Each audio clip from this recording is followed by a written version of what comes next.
اللهم صل وسلم عليه.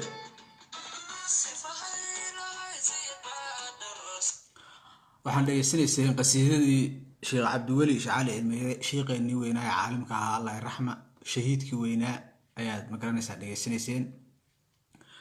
marka Allah raxma u naxariisto sheekhu uu soo dadaalay diintana meel weyn uu soo gaarsiiyay.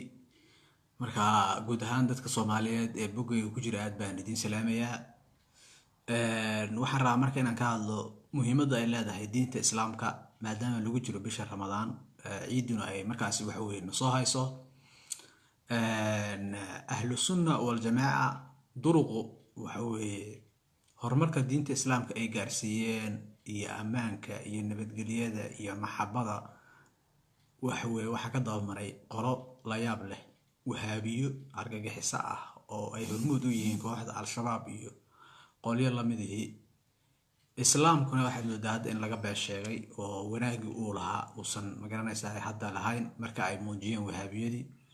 maxamed cabdi wahaab ayaana soo bilaabay oo xiriirka lahaa reer galbeedka iyo argagixisanimada inta bilaabay. marka dadka Soomaaliyeed ee jooga gudaha Soomaaliya waxaan ugu baaqaa dagaalanka kooxda al-shabaab iyo guud ahaan wahaabiyada isbahaystay ee argagixisada ah ee xoolaha shacbiga boobay kuwa isgaarsiinta iska leh bunuugta hantida bulshada ay ka dhaceen oo ay ka boobeen in magaranaysaa waxa weeye sidii looga soo celi karo looga soo celiyo isla markaana waxa weeye laga hortago argagixisada si waxa weeye amaanka dalka hadii ay la rabo in bulshada Soomaaliyeed wax laga qabto waa in laga hortagaa argagixisada hubka haysta ee shabaab iyo qoliyaha ictisaam ee wahaabiga ah ee argagixisada ah waa qoliyo isbahaystay oo isla socda.